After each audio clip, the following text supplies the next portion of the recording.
Mario Kart is a game that can truly be enjoyed by anyone. This can be seen with Mario Kart 8 Deluxe, which has sold over 60 million copies worldwide. Of course, with the many members in this Mario Kart community comes many differing opinions. Some of these opinions are not so controversial, such as thinking that Toad Circuit was a wasted slot in the Booster Course Pass.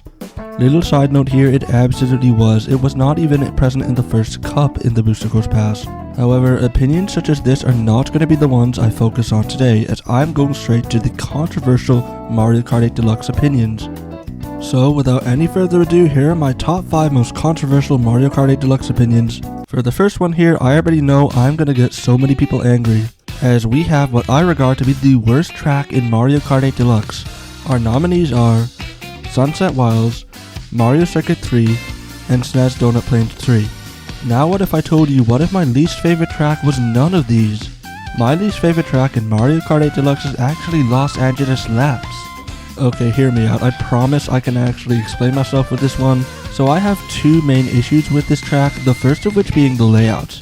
I personally do not like this layout at all. There are many windy turns, many blind turns. I don't like the sand at the beginning, and at least in my opinion when comparing it to the other city tracks, there's just not as much there. The other issue I have with Los Angeles Laps is the item box placement. Because of where the item boxes are placed in this track, it is impossible to catch up if you fall behind. This is not helped in any way by a lack of shortcuts on the track, with there only being a few tiny grass shortcuts that ultimately don't impact much at all. These issues culminate into the worst track in the game for me personally, and it's not even close. Toad Circuit is the most bland track in Mario Kart history for me, and even that has more shortcuts. For my next controversial opinion, we're moving to a track I actually really like. I think this track is severely underrated and is possibly in my top 10 in the entire game. That track being Ice Ice Outpost. In contrast to Los Angeles Laps, I really like the layout of this track. It's a small touch, but I really do enjoy the split paths, as the fastest route changes as the race progresses. This adds variety to the track and means you must engage with both the green and the yellow path to get the fastest time possible. Additionally, this track offers 3 shortcuts which are almost guaranteed to have a direct impact on where you finish during a race. My third controversial opinion regards the vehicle and car combinations and not any tracks.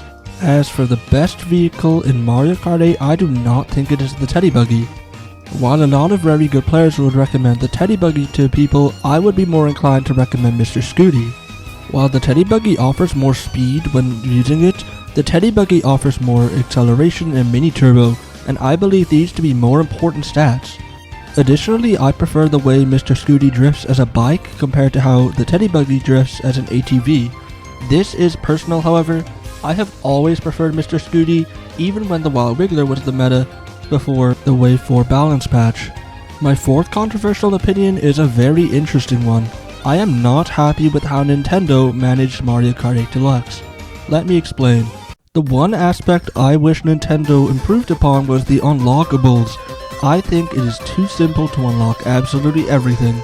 Most of the vehicles are unlocked by collecting coins, which I am personally not a fan of. I wish we could see more ways of unlocking vehicle parts, such as beating certain times in time trials or hitting a specific VR number in online mode. For my last controversial opinion, this may be the most controversial one yet.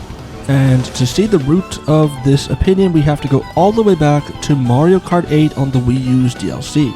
This DLC introduced characters and vehicles that were not part of the Mario universe into Mario Kart 8. I believe this is actually quite a big problem, as I do not want Mario Kart to evolve into the next Smash Bros. While I do like Smash Bros for its third-party character reveals, I do not want to see the system in Mario Kart. I would rather Mario Kart be confined to the Mario universe, as it gives more focus to the game.